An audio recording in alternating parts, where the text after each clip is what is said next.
सौम्या एक ब्राह्मण कन्या थी जो अत्यंत रूपवती थी। जब वो विवाह के योग्य हुई तो उसका पिता बनवारी लाल अपनी बेटी के लिए सुयोग्य वर देखने लगा। बनवारी लाल अपनी बेटी को देखने जिस किसी भी योग्य व्यक्ति को घर बुलाता तो वो हर किसी को मना कर देती। एक दिन इन सबसे परेशान हो सौम्या अपने पिता से बोली, पिताजी तुम ये रोज रोज मुझे देखने के लिए लड़कों को घर बुलाना बंद कर दो। मैं अपनी मर्जी अपनी पसंद से लड़का देखकर विवाह करूंगी। सौम्या बनवारी की इकलौती बेटी होने के कारण उसे बहुत प्यारी थी, इसलिए बिना किसी ना नुकर के वो अपनी बेटी की बात मान लेता है। जिस नगर में बनवारी अपनी बेटी सौम्या के साथ रहता था उस नगर के ऊपर राजा वज्रदेव का शासन था। वज्रदेव बड़ा प्रतापी और हमेशा अपनी प्रजा के हित में सोचने वाला राजा था। कहानी को आगे बढ़ाते हुए दैत्य दंभिकासुर बोला, तो विक्रमादित्य एक समय ऐसा आया जब उस नगर में चोरियां होने लगीं। धीरे धीरे वो चोरियां इतनी बढ़ गईं कि शायद ही कोई ऐसा दिन हो कि नगर में चोरी न हो। नगर के वासी आए दिन होने वाली इन चोरियों से बहुत परेशान थे। राजा वज्रदेव को जब खबर लगी तो उसने रात की गश्त के लिए सिपाहियों की संख्या बढ़ा दी, पर उससे भी कोई फायदा नहीं हुआ। अब तो चोर ने नगर के छोटे मोटे रईसों से लेकर बड़े बड़े सेठों तक का नंबर लगा दिया। आए दिन होने वाली इन घटनाओं से दुखी हो नगर के बड़े सेठ और व्यापारी मिलकर राजा के पास गए और अपनी व्यथा सुनाकर उनके सामने अपनी फरियाद रखी। राजा वज्रदेव ने उनका दुखड़ा सुन अपने सभी सिपाहियों को दिन रात नगर के कोने कोने में तैनात कर दिया, पर फिर भी चोरियां कम नहीं हुई। अब राजा के लिए भी ये विषय अत्यंत गूढ़ बन गया। उसने विचार किया कि कहीं मेरे सिपाही भी चोर के साथ ना मिल गए हों। अंततः राजा वज्रदेव ने खुद चोरों को पकड़ने का बीड़ा उठाया। अब हर रात को वो खुद अपने कुछ सिपाहियों की टुकड़ी लेकर राज्य में गश्त के लिए निकलता। जब राजा सजग हुआ तो कुछ समय के लिए चोरियां रुक गईं, पर एक रात जब राजा गश्त पर था तो उसने एक संदिग्ध व्यक्ति को भागते हुए देखा। राजा ने तुरंत अपने सिपाहियों को आदेश दिया, उसे फौरन पकड़ो। राजा का हुक्म मिलते ही सिपाहियों ने दौड़कर उस चोर को दबोच लिया। उसे राजा के सामने पेश किया गया तो उसके पास से चोरी का सामान भी मिला। जब राजा ने सख्ती से उससे पूछा तो उसने चोर होने की बात कबूल ली। राजा ने क्रोधित होते हुए अपने सिपाहियों को आदेश दिया कि इसे कैद खाने में बंद कर दिया जाए। अगले दिन राजा ने पूरे नगर में ढिंढोरा पिटवा दिया कि चोर पकड़ा गया है। कल उसको सारे शहर में घुमाने के बाद फांसी पर लटका दिया जाएगा। चोर के पकड़े जाने के समाचार पर सारे नगर में खुशी का माहौल हो गया। जब उस चोर को नगर परिक्रमा के लिए निकाला गया तो सारा नगर उसे देखने के लिए टूट पड़ा। स्त्रियां अपने घरों के झरोखों और छतों पर आ गईं। आदमी गलियों में अपने अपने घरों के बाहर खड़े हो गए। चोर को देखने के लिए ब्राह्मण की लड़की अपनी छत पर खड़ी हो गई। चोर को जब ब्राह्मण की हवेली के सामने से लेकर गए तो जैसे ही सौम्या ने उस चोर को देखा वो उस पर दिलो जान से मोहित हो गई। वो तुरंत दौड़कर अपने पिता बनवारी लाल के पास गई और बोली, पिताजी मैं उस चोर से विवाह करना चाहती हूँ। बेटी की यह बात सुनकर ब्राह्मण हैरान रह गया और बोला, यह तुम क्या कह रही हो बेटी? सौम्या बोली, मैं जो कुछ भी कह रही हूँ अच्छी तरह सोच समझ कर कह रही हूँ पिताजी। मैंने उसको अपना पति मान लिया है। अगर उसको शूली पर लटकाया गया तो मैं भी उसके साथ सती हो जाऊंगी। अपनी इकलौती बेटी की ये अजीब सी जिद सुनकर बनवारी लाल के पैरों नीचे से जमीन खिसक गई। उसने अपनी बेटी को समझाने की बहुत कोशिश की पर वो अपनी जिद में टस से मस न हुई। अंततः अपनी बेटी की ममता के वशीभूत हो ब्राह्मण राजा के पास जाता है और सारी बात राजा को बताकर चोर को छोड़ने का निवेदन करता है। ब्राह्मण की सारी बात सुन राजा आश्चर्य से बोला, ऐसा कैसे हो सकता है? मैं ऐसा चाहकर भी नहीं कर सकता। मुझे अपनी प्रजा को भी जवाब देना है। अगर चोर को ऐसे ही छोड़ दिया तो सब नगरवासी क्या कहेंगे? कोई हल न मिलने पर बेचारे ब्राह्मण ने वापस घर जाकर अपनी बेटी को बहुतेरा समझाया पर वो अपने निश्चय पर अटल थी। सौम्या के हठ का समाचार पूरे पास पड़ोस में फैल गया। उड़ती उड़ती बात चोर के कानों तक भी आ पहुंची। जब चोर को पता चला तो वह रोने लगा। तय समय और घोषणा के मुताबिक चोर को नगर के चौराहे पर ले जाया गया। चोर को फांसी होने का दृश्य देखने के लिए सारा नगर टूट पड़ा। चोर को जब शूली के पास लाया गया तभी सौम्या भी वहां आ गई। उसके बाल बिखरे हुए थे। उसने बिल्कुल एक वियोगिनी के जैसा वेश बना रखा था। भीड़ के बीच खड़ी हो उसने घोषणा की कि इस चोर को वह अपना पति मान चुकी है और उसके शूली पर चढ़ाए जाने के साथ ही वो भी सती हो जाएगी। उसकी घोषणा सुन वहां मौजूद नगर के लोग उसे समझाने लगे पर सौम्या ने किसी की भी बात नहीं मानी। चोर को जब इस सारी घटना का पता चला तो वह ठट्ठा कर हंस पड़ा कि वह सती होने वाली है। कुछ समय पश्चात चोर को शूली पर लटका दिया गया। आगे दैत्य दंभिकासुर बोला, तो विक्रमादित्य ब्राह्मण की लड़की सौम्या अपनी घोषणा के अनुसार उस चोर की मृत देह को अपनी गोद में रखकर सती हो गई। उसने अपना वचन निभाया। अब तुम मुझे बताओ कि चोर सौम्या के प्यार की खबर पाकर रोया क्यों और उसके सती होने के इरादे पर ठठाकर हंसा क्यों? उसे तो सौम्या के प्यार की खबर पाकर खुश होना चाहिए था और सती होने की सूचना पर रोना। राजा विक्रमादित्य कुछ सोचकर बोले, सुनो दुष्ट दैत्य, जब चोर को यह पता चला कि ब्राह्मण बनवारी लाल की पुत्री सौम्या उससे प्यार करती है तो वो अपनी तकदीर पर रोया कि अगर सौम्या का प्यार उसे पकड़े जाने से पहले मिल जाता होता तो शायद वह सुधर जाता। अब बात आती है उसके हंसने की, तो उसका हंसना बिल्कुल ठीक था। सौम्या की मूर्खता पर उसको हंसी आई कि मान न मान मैं तेरा मेहमान। उसका सती होना भी त्रिया चरित्र का एक हिस्सा था, बस इसी कारण वह ठठाकर हंसा। राजा विक्रमादित्य की बात सुन दंभिकासुर बोला, तुम ठीक कहते हो विक्रमादित्य। दैत्य दंभिकासुर न चाहते हुए भी अपनी अगली गुत्थी कहना आरंभ करता है। तो सुनो राजा। एक अधेड़ उम्र का राजा था जो हर वक्त परेशान रहता था। सब कुछ होते हुए भी राजा को दुख था, तो वो ये कि उसकी कोई संतान नहीं थी। राजा ने संतान प्राप्ति के लिए बड़े से बड़े विद्वान पंडित से लेकर ज्योतिषियों तक को दिखाया, पर सबने राजा की कुंडली देखकर एक ही जवाब दिया कि महाराज आपके भाग्य में संतान सुख नहीं है।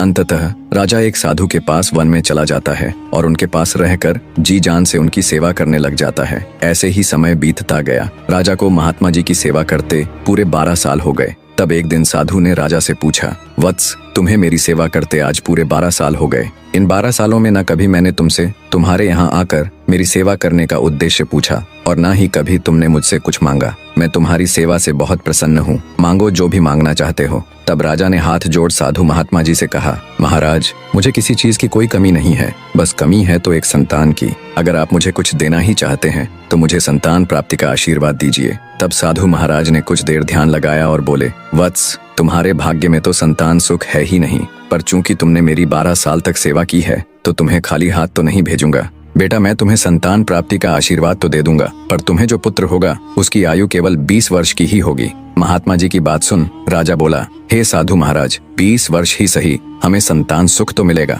और वैसे भी महाराज मेरी आयु 60 वर्ष की तो हो ही चुकी है, 20 वर्ष तक तो शायद मैं भी जिंदा न रहूं। इसलिए हे महाराज कृपया मुझे संतान प्राप्ति का आशीर्वाद दीजिए। राजा की बात सुन महात्मा जी राजा को संतान प्राप्ति का आशीर्वाद दे देते हैं। साधु महाराज को प्रणाम कर राजा खुशी खुशी अपने राज्य लौट आता है। कुछ ही दिन पश्चात महारानी गर्भवती हो जाती है। पूरे राज्य में खुशियों का माहौल था। तय समय पर महारानी जी ने एक बिल्कुल स्वस्थ पुत्र को जन्म दिया। ये देख राजा की खुशी का ठिकाना न रहा। राजा ने अपने पुत्र का नाम वीरध्वज रखा। वीरध्वज जब थोड़ा बड़ा हुआ तो राजा ने उसको शिक्षा ग्रहण करने के लिए बाहर भेजने की बजाय राजमहल में ही उसकी शिक्षा की व्यवस्था कर दी। समय बीतता गया। राजकुमार वीरध्वज की सभी प्रकार की शिक्षा और शस्त्र विद्या पूरी हो चुकी थी। वो अब एक आकर्षक युवा बन चुका था। राजकुमार के जवान होते ही दूसरे राज्यों से उसके विवाह के प्रस्ताव आने लगे। राजा भी अपने पुत्र के लिए योग्य कन्या देखने लगे। वे साधु की बात को बिल्कुल भूल चुके थे कि उसके पुत्र की आयु तो सिर्फ 20 वर्ष ही है। पुत्र सुख मिलने के पश्चात राजा की सेहत भी एकदम ठीक ठाक थी। जब उसके पुत्र का 20वां साल लगा तब राजा को साधु की बात याद आई। बात याद आते ही राजा फिर चिंता में रहने लगा। जब रानी को राजा की चिंता का कारण पता चला तो वो भी चिंतित हो उठी। फिर कुछ सोचकर रानी बोली, महाराज आपको फिर से उन्हीं महात्मा के पास जाना चाहिए, वो अवश्य ही इस समस्या का कुछ हल जरूर बताएंगे। राजा को रानी की बात बिल्कुल ठीक लगी। राजा तुरंत वन की ओर निकल पड़ता है। पुत्र के प्राण बचाने के लिए राजा वन में साधु जी के पास जाता है और कहता है, हे साधु महाराज मेरे पुत्र का 20वां वर्ष लग चुका है। मैं तो सोच रहा था 60 वर्ष की आयु के बाद पता नहीं 20 साल और जीऊंगा भी कि नहीं, पर महाराज पुत्र प्राप्ति का सुख मिलने से मेरा तो कुछ भी नहीं बिगड़ा, बल्कि अब तो पुत्र में और अधिक मोह हो गया। महाराज जिस पुत्र को हमने 20 साल तक पाला पोषा उसके साथ रहे, अब उसको ऐसे मरते हुए कतई नहीं देख सकते। इसलिए हे साधु महाराज कृपया कोई उपाय कीजिए जिससे मेरे पुत्र की मौत टल जाए।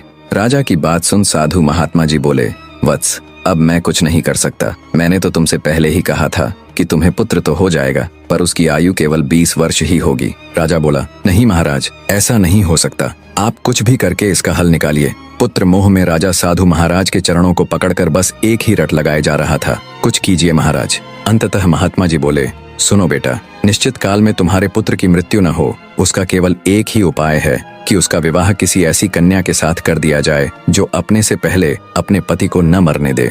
इतना सुन राजा को कुछ सुकून मिला। वो साधु महाराज को प्रणाम कर राजमहल वापस लौट आया। राजा ने अपने सैनिकों को हुक्म दिया कि जाओ और राजकुमार के विवाह हेतु ऐसी कन्या ढूंढो जो अपने से पहले अपने पति को न मरने दे। राजा का हुक्म मिलते ही उसके सैनिक देश के कोने कोने में फैल गए। वो जहाँ भी जाते हर जगह सब उन्हें यही कहते कि मृत्यु पर भला किसी का वश कैसे चल सकता है, वो किसके हाथ में है। मृत्यु तो जब आनी होगी आकर ही रहेगी, उसे भला कौन टाल सकता है।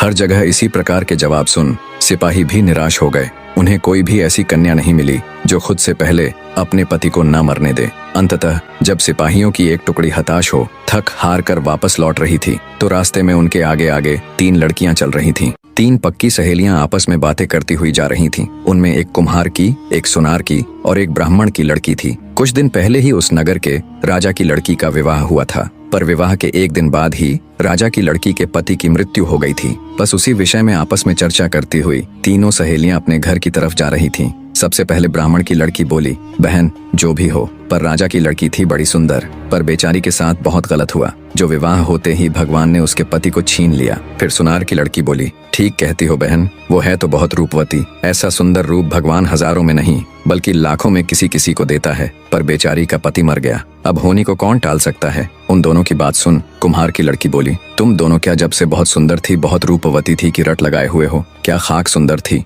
जो अपने से पहले अपने पति को मरने दिया? ऐसी सुंदरता किस काम की? कुम्हार की लड़की की बात सुन अन्य दोनों सहेलियां बोली, तू उसकी जगह होती तो तू भी क्या कर लेती? उनको जवाब देते हुए कुम्हार की लड़की बोली, अगर मैं राजा की लड़की की जगह होती तो अपने जीते जी अपने पति को कतई मरने न देती, चाहे उसके लिए मुझे कुछ भी करना पड़ता। पीछे चल रहे सिपाहियों ने उन तीनों सहेलियों की आपस की सारी बातें सुन ली। सारी बातें सुन सिपाहियों के मन में तुरंत राजा के हुक्म वाली बात कौंधी कि जाओ जाकर ऐसी कन्या ढूंढो जो अपने से पहले अपने पति को ना मरने दे। सिपाहियों ने तुरंत उन लड़कियों को रोककर उनसे उनका नाम पता सब ले लिया और राजमहल आकर सभी बातें विस्तार पूर्वक ज्यों की त्यों राजा को बता दी। सिपाहियों की बात सुन राजा के मन में उम्मीद की एक किरण उभरी। उसने तुरंत अपने साथ अपने मंत्री व अन्य कुछ राज्यसभा के विद्वान सदस्यों को लिया और निकल पड़ा सिपाहियों के बताए गए गांव की ओर। कुछ घंटों का रास्ता तय कर राजा अपने आदमियों के साथ कुम्हार के घर पहुंच गया। राजा के साथ मौजूद मंत्री ने लड़की के पिता यानी कुम्हार को राजा का पूरा परिचय दिया और उसकी लड़की से राजा के लड़के के विवाह की बात सामने रखी। बेटी के लिए रिश्ता और वो भी राजा के लड़के का।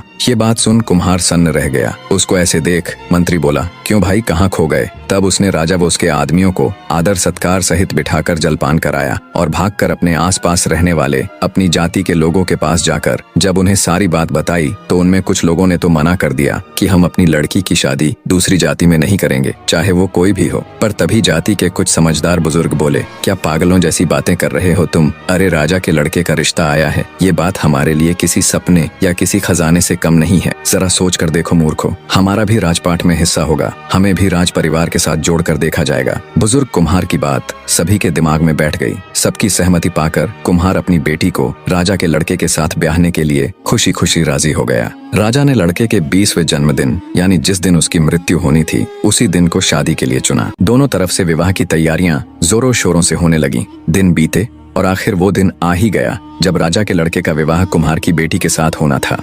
विवाह से ठीक पहले राजा ने नम आंखों से अपने बेटे की होने वाली पत्नी यानी कुम्हार की बेटी को अपने बेटे के संबंध में शुरू से लेकर आखिर तक सारी बातें बता दी कि कैसे उसने 12 साल तक एक संत महात्मा जी की सेवा करके अपने बेटे वीरध्वज को पाया था और आज सिद्ध महात्मा जी के कहे अनुसार उसके बेटे की जिंदगी का आखिरी दिन है। सारी दास्तान बता। राजा बोला, सुनो बेटी, अब मेरे पुत्र की जिंदगी तुम्हारे हाथ में है। कैसे भी करके अगर आज आधी रात तक तुम इसकी मृत्यु को टाल दोगी तो फिर नया दिन शुरू हो जाएगा और वीरध्वज के ऊपर आई ये मृत्यु रूपी भारी विपदा टल जाएगी। राजा की पूरी बात सुन कुम्हार की बेटी जिसका नाम शौर्यवती था को एक बार तो धक्का लगा, पर फिर एक अदम्य साहस के साथ वो राजा से बोली, आप चिंता मत कीजिए महाराज, मेरे जीते जी मैं आपके बेटे को कुछ नहीं होने दूंगी। शौर्यवती की बात सुन और उसका आत्मविश्वास देख राजा को बहुत तसल्ली मिली। शाम का समय हो चला था। शुभ मुहूर्त के समय पंडित ने विवाह हेतु शौर्यवती और वीरध्वज को शादी के मंडप में बुला लिया और मंत्र पढ़ने लगा। तभी एक सांप फुफकारता हुआ राजकुमार वीरध्वज को डसने के लिए वहां आया। सांप जैसे ही उसके नजदीक आया तो चौकन्नी होकर बैठी शौर्यवती की नजर उस पर पड़ गई। उसे समझते देर न लगी कि ये सांप उसके पति को खाने के लिए ही यहाँ आया है। उसने अपना हाथ आगे बढ़ाया और सांप को पकड़कर उसके मुख को अपने एक पैर के नीचे दबाकर बैठ गई। ईश्वर की मर्जी कहो या उनका चमत्कार, वहाँ मौजूद किसी भी व्यक्ति की नजर उस सांप पर नहीं पड़ी। कुम्हार की बेटी सांप के मुख को अपने एक पैर के नीचे दबाकर बैठी रही। कुछ देर बाद उस सांप की पत्नी वहां आई और कुम्हार की लड़की से बोली, मेरे पति को तुम क्यों अपने पैर के नीचे दबाकर बैठी हो? कृपया उसे छोड़ दो, अन्यथा इस हालत में उसके प्राण निकल जाएंगे। नागिन की बात सुन शौर्यवती बोली, तुम्हारा पति यहाँ किसी की भलाई में थोड़े ही न आया था, वो मेरे पति को डसकर उसके प्राण हरने के लिए यहाँ आया था। अगर मैंने उसे छोड़ा तो वो फिर से मेरे पति को डसने की कोशिश करेगा। तब नागिन बोली, नहीं, अब वो ऐसा नहीं करेगा, मैं वचन देती हूँ, तुम्हारे छोड़ते ही मैं अपने पति को यहाँ से लेकर चली जाऊंगी। पर तुम्हारे पति की मृत्यु तो आज निश्चित है, ऐसे नहीं तो किसी और रूप में सही। नागिन के वचन भरने पर शौर्यवती ने सांप के मुख के ऊपर से अपना पैर हटाकर उसे आजाद कर दिया।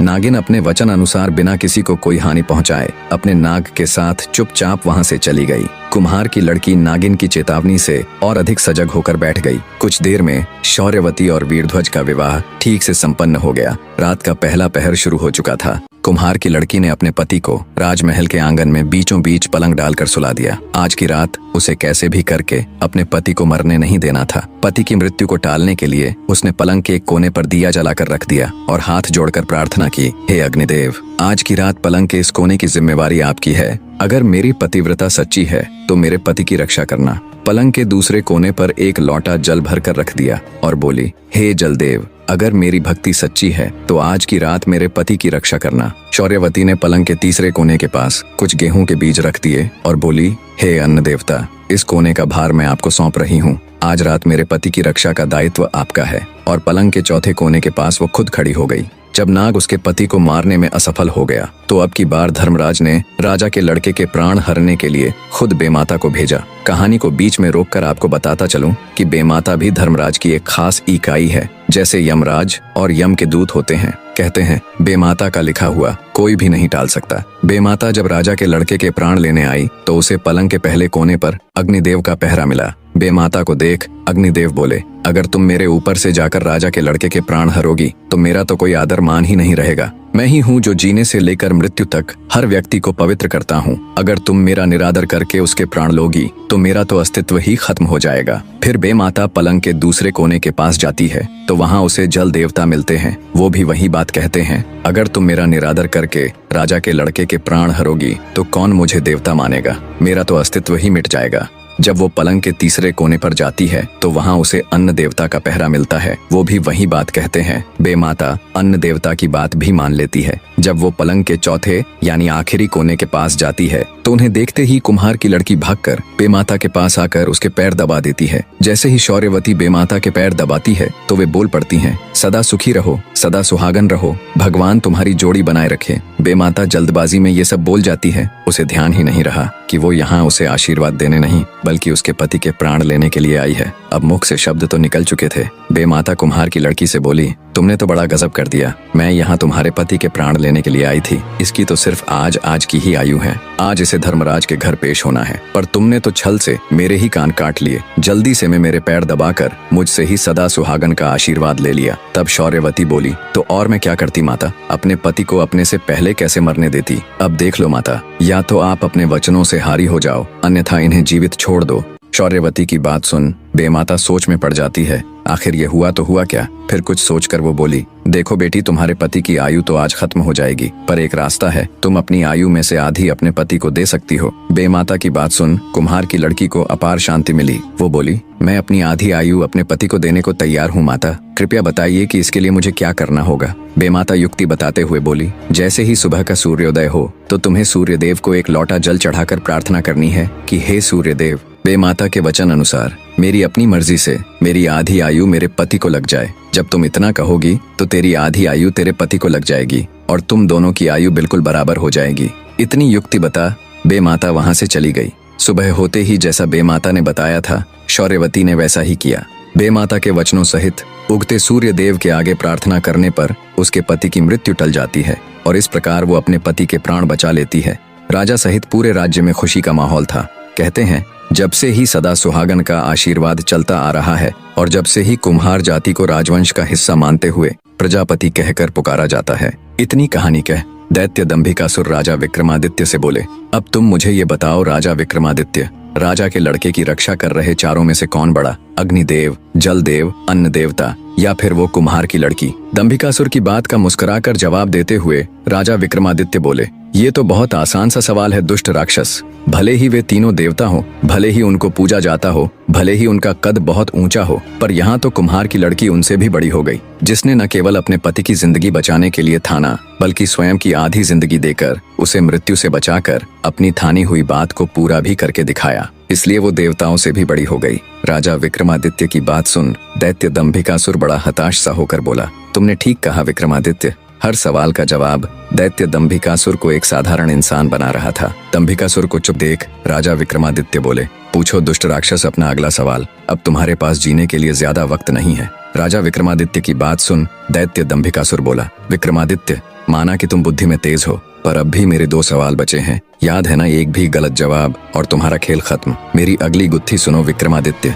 शशिबाला जैसे ही जवान हुई उसके रूप यौवन के चर्चे दूर दूर तक फैल गए। एक तो शशिबाला कंचनपुर नरेश की इकलौती संतान थी, दूसरा वो इतनी खूबसूरत थी कि कोई अगर पल भर के लिए भी उसे देख ले तो पूरी जिंदगी भुला न सके। अत्यधिक सुंदर और इकलौती संतान होने के कारण आस पड़ोस तथा दूर दराज के राज्यों से राजकुमारों के रिश्ते उसके लिए आने लगे। राजकुमारी के लिए इतने रिश्तों को देख एक ओर तो कंचनपुर नरेश अत्यंत प्रसन्न थे, पर दूसरी ओर स्तब्ध भी थे कि राजकुमारी के लिए किस रिश्ते को स्वीकारे और किसको ठुकराए। आखिर उन्होंने राजकुमारी शशिबाला से ही हर रिश्ते पर विचार विमर्श करना शुरू कर दिया, मगर राजकुमारी ने उनमें से किसी भी रिश्ते को स्वीकार नहीं किया। धीरे धीरे समय गुजरने लगा। कंचनपुर नरेश को चिंता सताने लगी कि एक से बढ़कर एक राजकुमार का रिश्ता आ रहा है, पर राजकुमारी तो हर रिश्ते को ठुकरा देती है। आखिर इसके मन में क्या है? आखिर यह चाहती क्या है? एक दिन नरेश ने अपनी बेटी से पूछ ही लिया, बेटी तू हर रिश्ते को ठुकरा रही है, इसका क्या कारण है? क्या तुझे उनमें से कोई भी राजकुमार पसंद नहीं? राजकुमारी शशिबाला बोली, नहीं पिताजी, इनमें कोई भी राजकुमार मेरे योग्य नहीं है। कंचनपुर नरेश थोड़ा चिंतित होता हुआ बोला, मगर बेटी तुम्हारी नजर में योग्यता का मानदंड क्या है? राजकुमारी शशिबाला बोली, पिताजी मैंने ऐसा तो कोई मानदंड नहीं बनाया, पर जिसके साथ मेरा विवाह हो उसमें कुछ तो विशेषता हो, कोई तो खूबी हो। बेटी की बात सुन। नरेश बोला, बेटी क्यों न तुम विवाह के लिए आने वाले राजकुमारों की परीक्षा लेकर देखो, बिना परीक्षा के निर्णय लेना उचित नहीं। पिता की बात राजकुमारी शशिबाला को बिल्कुल उचित लगी। उसने हामी भरते हुए कहा, आप ठीक कह रहे हैं पिताजी, मैं आगे से ऐसा ही करूंगी। कुछ दिन बाद ही एक राजकुमार राजकुमारी के साथ विवाह का प्रस्ताव लेकर हाजिर हुआ। नौकरों ने उसे अच्छे से बिठाकर जलपान कराया और राजकुमारी शशिबाला को खबर कर दी। खबर मिलते ही राजकुमारी जब उसकी परीक्षा लेने के लिए आई तो राजकुमारी को जैसे ही राजकुमार ने देखा वो स्तब्ध होकर उसकी सुंदरता को देखता रह गया। आते ही राजकुमारी ने भी एक नजर राजकुमार को देखा और बोली, तुम में ऐसा क्या विशेष गुण है जो मुझसे विवाह करना चाहते हो? राजकुमार बड़े आत्मविश्वास के साथ बोला, मैं त्रिकालदर्शी हूँ। मैंने सालों वन में कठिन तप करके एक सिद्ध योगी से इस विद्या को ग्रहण किया है। मैं किसी का भी भूत भविष्य और वर्तमान बिल्कुल ठीक ठीक बता सकता हूँ। राजकुमार की बात सुन राजकुमारी बोली, ओह ऐसा है तो क्यों ना तुम मेरा भविष्य बताओ। फिर कुछ सोचकर राजकुमारी रुक गई और बोली, नहीं नहीं, भविष्य को भविष्य ही रहने दो, तुम मुझे मेरे भूतकाल के बारे में कुछ बताओ। राजकुमारी के इतना कहने पर राजकुमार ने कुछ देर ध्यान लगाया, फिर बोला, राजकुमारी जी, आपने अभी तक बहुत से राजकुमारों के विवाह प्रस्ताव ठुकराए हैं और अंततः आप अपने पिता के कहने पर राजकुमारों की परीक्षा लेने को राजी हुई हो। राजकुमार की बात सुन राजकुमारी उसकी विशेषता से प्रभावित होती हुई बोली, तुमने बिल्कुल सही कहा, मुझे तुम्हारी विशेषता वाकई में बहुत दिलचस्प लगी, पर मुझे सोचने के लिए थोड़ा समय चाहिए, तब तक आप अतिथि गृह में ठहरें। राजकुमारी के सौंदर्य की चर्चा सुन उससे विवाह करने को उत्सुक एक और महारथी राजकुमार राजमहल आया। राजकुमारी शशिबाला ने उससे भी सवाल किया कि तुम्हारे अंदर ऐसी क्या खूबी है जो मैं तुम्हारे साथ विवाह करूं? राजकुमारी को जवाब देते हुए राजकुमार बोला, मैंने सालों तपस्या करके अद्भुत ज्ञान हासिल किया है। उस ज्ञान के बलबूते पर मैंने एक ऐसे दिव्य रथ का निर्माण किया है जिसे कहीं भी जाने के लिए घंटे नहीं बल्कि कुछ पल ही लगते हैं। मेरे द्वारा बनाया गया रथ न सिर्फ धरती पर बल्कि पहाड़ और समुद्र से लेकर आकाश तक में कहीं भी जा सकता है, वो भी बस कुछ ही पलों में। राजकुमारी शशिबाला उस राजकुमार की विशेषता से भी बहुत प्रभावित हुई। पहले की तरह राजकुमारी ने उस राजकुमार से भी सोचने के लिए थोड़ा समय मांगा और उसे भी अतिथि गृह में ठहरा दिया। राजकुमारी शशिबाला गहरी सोच में थी कि इन दोनों में से वो किसके साथ विवाह करे। दोनों की ही विशेषताओं ने उसे बहुत प्रभावित किया। ऐसे ही 2 दिन का समय बीत जाता है। राजकुमारी फैसला नहीं कर पा रही थी कि तभी राजकुमारी से विवाह इच्छित एक और महारथी राजकुमार राजमहल में पधारा। राजकुमारी शशिबाला ने उसके सामने भी वही प्रश्न दोहराया। राजकुमार ने बड़ी शालीनता से जवाब दिया, राजकुमारी जी, मैंने सालों कठिन अभ्यास करके भाला चलाने में ऐसी कुशलता प्राप्त कर ली है कि मैं अगर आंख बंद करके भी अपने भाले से किसी पर वार करूं तो सामने वाला कितना भी शक्तिशाली क्यों ना हो, मेरे एक ही वार में ढेर हो जाएगा। राजकुमारी शशिबाला उस महारथी राजकुमार की विशेषता से भी बहुत प्रभावित हुई। राजकुमारी ने बाकी राजकुमारों की तरह उसे भी अतिथि गृह में ठहरा दिया और अपने पिता के साथ सलाह मशवरा करके अपना निर्णय देने के लिए एक निश्चित दिन मुकर्रर कर दिया। राजकुमारी इसी बीच तीनों राजकुमारों के विषय में गंभीरता से सोचती रही। आखिर निर्णय का दिन आ गया। निश्चित तिथि पर तीनों राजकुमार बन ठनकर राज दरबार में उपस्थित हुए। सभी सभासद भी जिज्ञासावश ये जानने के लिए कि राजकुमारी किसको अपना वर चुनेगी राजसभा में आ चुके थे, किंतु राजकुमारी अभी तक नहीं आई थी। तभी कुछ सेविकाओं ने आकर बताया कि राजकुमारी अपने कक्ष में नहीं है। यह सुनते ही पूरे दरबार में खलबली मच गई। राजा के आदेश पर महल का चप्पा चप्पा छाना गया, मगर राजकुमारी का कहीं पता न चला। जल्दी ही यह खबर पूरे राज्य में फैल गई। हर तरफ शोक के बादल छा गए। सबके मुख पर एक ही सवाल था कि राजकुमारी आखिर गई गई तो गई कहाँ। लोग राजकुमारी के इस प्रकार गायब होने को लेकर तरह तरह की अटकलें लगाने लगे। तभी कंचनपुर नरेश को उस राजकुमार का ध्यान आया जिसने अपने आप को त्रिकालदर्शी बताया था। राजा तुरंत उनके पास गया और बोला, राजकुमार, क्या तुम अपनी विद्या के द्वारा पता करके बता सकते हो कि राजकुमारी इस समय कहाँ है? राजकुमार बोला, अवश्य बता सकता हूँ महाराज। उसने तुरंत कुछ समय के लिए ध्यान किया और बोला, महाराज, एक राक्षस राजकुमारी की सुंदरता से अभिभूत होकर उसे उठा ले गया है। उसका महल पहाड़ियों के बीच बड़े ही दुर्गम स्थल में बना हुआ है। राजा को जब ये बात उस त्रिकालदर्शी राजकुमार ने बताई तो उसके पैरों नीचे से जमीन खिसक गई। राजा गहरी सोच में पड़ गया। तभी दूसरा यानी दिव्य रथ वाला राजकुमार राजा के पास आया और बोला, आप चिंता मत कीजिए महाराज, चाहे उस राक्षस का ठिकाना कितनी ही दुर्गम पहाड़ियों में क्यों न हो, मेरा दिव्य रथ पल भर में ही हमें वहां पहुंचा देगा। अब सवाल ये रह गया कि उस खूंखार राक्षस का सामना कौन करेगा। तब तीसरा राजकुमार, जिसे अपने भाले पर पूर्ण विश्वास था, सामने आया और बोला,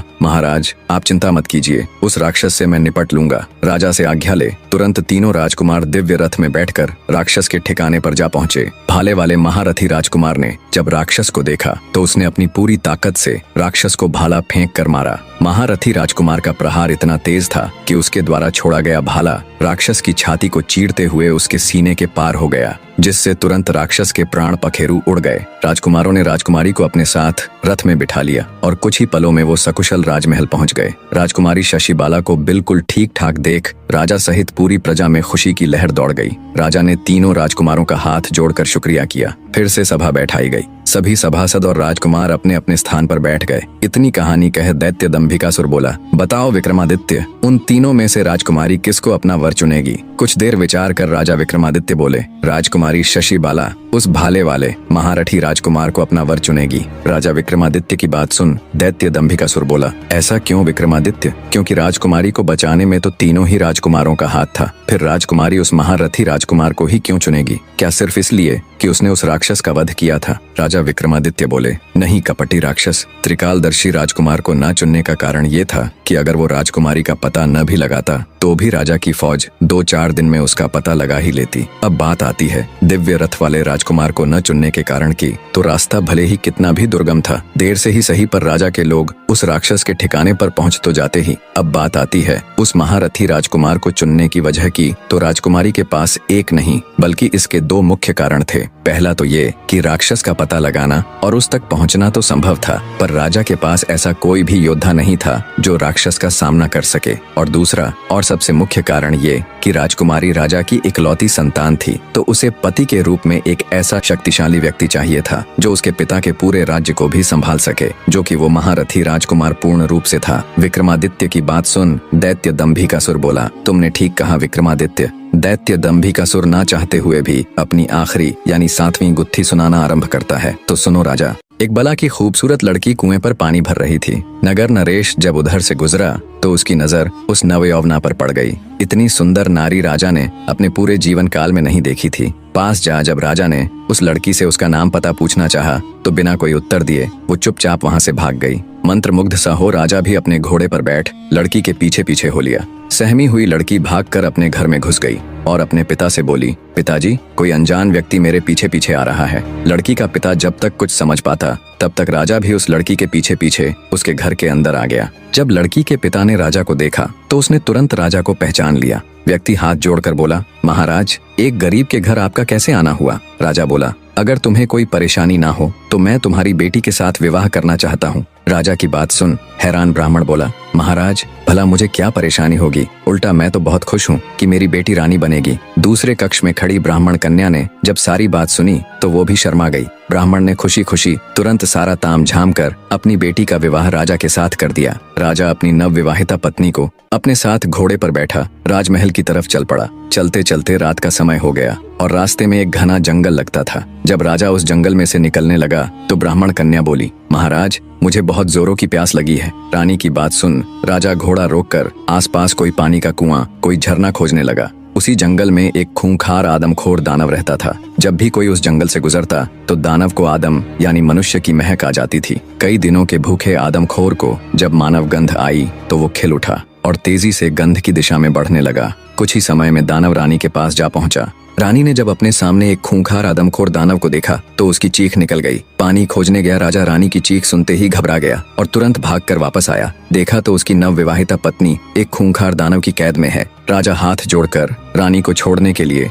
दानव के सामने मिन्नतें करने लगा। अब दानव तो कई दिनों का भूखा था, इसलिए उस पर राजा की मिन्नतों का कोई असर नहीं हुआ। तब राजा बोला, सुनो राक्षस, मैं इस नगर का राजा हूँ। अगर तुम मेरी पत्नी को छोड़ दोगे तो मैं हर सप्ताह तुम्हारे भोजन के लिए किसी हष्टपुष्ट व्यक्ति को तुम्हारे पास भेज दिया करूंगा। ये मेरा वचन है। दानव सोचने लगा, अगर मैं आज राजा की पत्नी को खा लेता हूँ तो मेरी सिर्फ आज की भूख मिटेगी, पर अगर मैं इसे छोड़ देता हूँ तो हर सप्ताह मुझे बैठे बिठाए ताज़ा स्वादिष्ट गोश्त खाने को मिलेगा। ये विचार कर दानव ने राजा की पत्नी को छोड़ दिया और बोला, तुम्हारे पास 7 दिन का समय है। अगर तुमने अपना वचन नहीं निभाया तो याद रखना, मैं तुम्हारे महल में घुसकर किसी को भी जीवित नहीं छोड़ूंगा। राजा भारी मन से अपनी पत्नी को ले राजमहल वापस आ गया। सोच रहा था, रानी को तो उस दानव से बचा लिया, मगर अब हर सप्ताह उस दानव के पास आदमी कहाँ से भेजूंगा? जिंदा मनुष्य हर सप्ताह दानव के भोजन के लिए कहाँ से आएगा? आखिर कौन अपने प्राण देने के लिए तैयार होगा? ये सब बातें सोचते सोचते राजा के दिमाग की नसें फटी जा रही थीं। फिर कुछ बुद्धिमान मंत्रियों की सलाह पर राजा ने घोषणा करवा दी कि जो भी व्यक्ति अपनी बलि देगा उसे उसके वजन के बराबर चांदी के सिक्के दिए जाएंगे। नगर के लोगों ने जब राजा की घोषणा सुनी तो हर तरफ उसकी आलोचना होने लगी।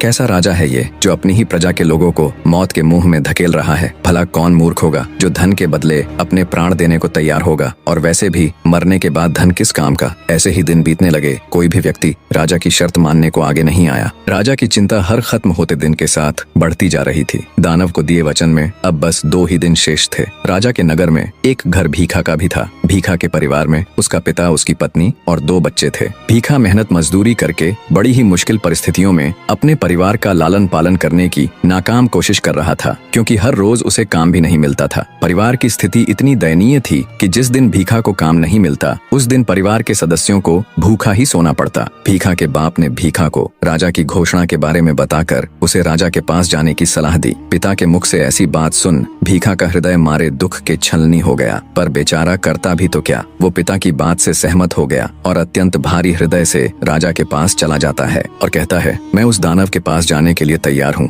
भीखा की बात सुन राजा को कुछ शांति मिली। सिपाहियों की निगरानी में भीखा को दानव के पास जाने के लिए विदा कर दिया जाता है। बेचारा भीखा चलता जाता और सोचता जाता। चलते चलते अचानक वो जोर जोर से हंसने लगा और फिर रोने। फिर कुछ सोचकर वो दृढ़ निश्चय कर उस दानव के पास जाता है। भूख से तिलमिला रहे दानव ने उसे देखा तो तुरंत उस पर झपट पड़ा, पर दानव जब उस पर झपटा तो वो फुर्ती से एक और हट गया और मौका देख निगरानी के लिए आए हुए एक सैनिक के भाले को ले तेजी से उस दानव के ऊपर वार किया। दानव इसके लिए बिल्कुल भी तैयार नहीं था। जैसे ही उसे भाला लगा वो घायल हो गिर पड़ा। घायल पड़े दानव पर भीखा एक के बाद एक तब तक वार करता गया जब तक उसका दम नहीं निकल गया। इतनी कहानी कह दैत्य दंभिकासुर राजा विक्रमादित्य से बोला, बताओ विक्रमादित्य, जब राजा के सिपाही भीखा को दानव के पास लेकर जा रहे थे तो वो चलते चलते अचानक से हंसा क्यों और फिर रोया क्यों? राजा विक्रमादित्य बोले, सुनो कपट्टी राक्षस, जब भीखा को दानव के पास लेकर जाया जा रहा था तो उसने विचार किया कि इस दुनिया में कोई किसी का नहीं, पैदा करने वाले पिता से लेकर प्रजा का रक्षक राजा तक। इसी विचार के साथ वो पहले हंसा और फिर रोया। फिर उसने सोचा कि मनुष्य को अपने भाग्य की लड़ाई स्वयं ही लड़नी पड़ती है। बस इसी बात ने उसे प्रेरणा दी और वो उस आदमखोर दानव से भिड़ गया और विजयी हुआ। विक्रमादित्य का जवाब सुन दंभिकासुर बोला, तू वाकई में बड़ा बुद्धिमान है विक्रमादित्य, पर अफसोस इस बात का है कि अब तू मेरे हाथों मरने वाला है।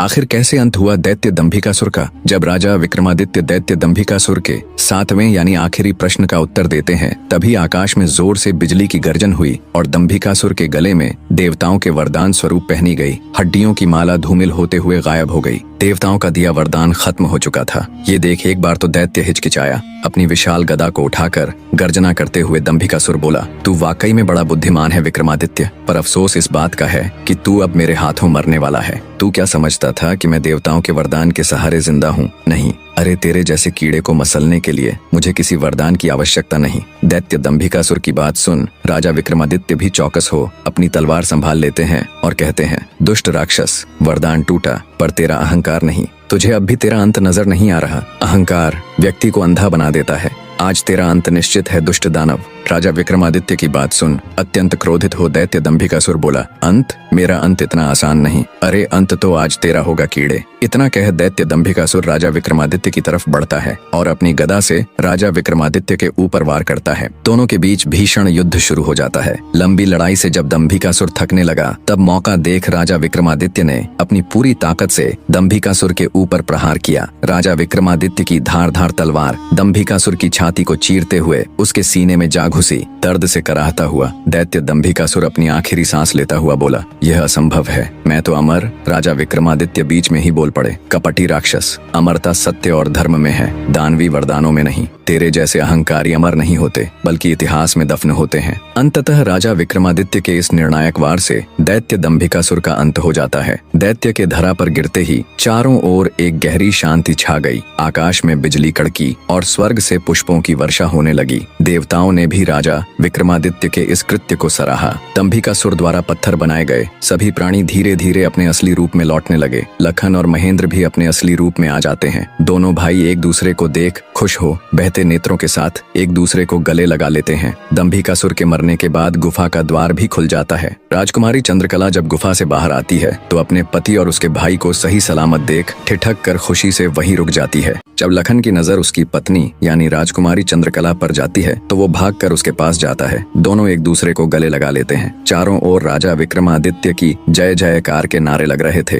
राजा विक्रमादित्य की जय हो, राजा विक्रमादित्य आप महान हो। लखन अपने भाई और अपनी पत्नी के साथ राजा विक्रमादित्य के पास आता है। तीनों हाथ जोड़कर विक्रमादित्य का शुक्रिया करते हैं। हम किन शब्दों में आपका धन्यवाद करें राजा, आप सच में महान हैं। लखन अपने भाई महेंद्र और अपनी पत्नी के साथ खुशी खुशी घर जाते हैं। जब लखन की माँ अपने दोनों बेटों को बिल्कुल ठीक ठाक पाती है तो वो बार बार राजा विक्रमादित्य का धन्यवाद करती है और अपने दोनों बेटों को बाहों में भर लेती है। महेंद्र की पत्नी भी बहते नेत्रों के साथ अपने पति को गले लगा उस ऊपर वाले और महान राजा विक्रमादित्य का शुक्रिया करती है। चंद्रकला बेचारी जो पहले नाग और बाद में दैत्य दंभिकासुर की कैद रहती है, अपने सारे दुखों को भूल जाती है और अपने पति लखन के साथ खुशी खुशी अपना जीवन व्यतीत करती है। फिर उनकी जिंदगी में कभी कोई नाग या दैत्य दंभिकासुर जैसी मुसीबत नहीं आई। इधर जब राजा विक्रमादित्य अपने नगर में लौटते हैं तो सारे नगरवासी उनके द्वारा दैत्य दंभिकासुर को हराकर लौटने पर उनका हार्दिक स्वागत करते हैं। चारों ओर खुशियों का माहौल था। पता नहीं कितनी ही माँ जिन्होंने अपने बेटों को खो दिया था, कितनी ही बहनें जिन्होंने अपने भाई को खो दिया था और कितनी ही औरतें जिन्होंने अपने पति को खो दिया था। सबकी खुशियों का आज कोई ठिकाना नहीं था क्योंकि महान राजा विक्रमादित्य की बदौलत उनके वर्षों से बिछड़े हुए अपने आज उन्हें वापस मिल गए थे। अंततः इस महान गाथा का निष्कर्ष दैत्य दंभिकासुर केवल एक राक्षस नहीं था, वह उस अहंकार, क्रूरता और न्याय के विरोध का प्रतीक था जो दुनिया में बार बार अलग अलग रूपों में सामने आते हैं। उसने वरदानों के सहारे खुद को अमर समझ लिया, मगर वह यह भूल गया था कि अमरता किसी चमत्कार से नहीं, सत्य, धर्म और सेवा से अर्जित होती है। राजा विक्रमादित्य ने हमें यह सिखाया कि धैर्य, बुद्धि, साहस और न्याय से बड़े से बड़ा अभिशाप भी समाप्त किया जा सकता है। उन्होंने युद्ध किया केवल दैत्य से नहीं बल्कि मानवता को जकड़े हुए भय से, अंधकार से और उस अहंकार से जो खुद को भगवान से ऊपर समझने लगता है। इस कथा में बसंत और महेंद्र की भाईचारे की मिसाल, चंद्रकला की निष्ठा और प्रेम और पत्थर बने निर्दोषों का दोबारा जीवन पाना यह दिखाता है कि सच्चाई चाहे जितनी भी देर से सामने आए लेकिन जब आती है तो सब कुछ बदल देती है। और अंत में जब आकाश से पुष्प बरसते हैं तब यह सिद्ध होता है कि देवता और वो ऊपर वाला भी उन्हीं के साथ होता है जो धर्म के मार्ग पर चलते हैं। सीख, अहंकार का अंत निश्चित है। सच्चा वीर वही है जो दूसरों के लिए लड़े, न कि अपने अहं के लिए। सत्य और न्याय देर से ही सही लेकिन जीतते जरूर हैं। और सबसे बड़ी बात, इतिहास में वही अमर होते हैं जो विनम्रता, परोपकार और बलिदान के प्रतीक बनते हैं। कहानी में अंत तक जुड़े रहने के लिए एक बार फिर से मेरे सभी प्यारे दर्शकों को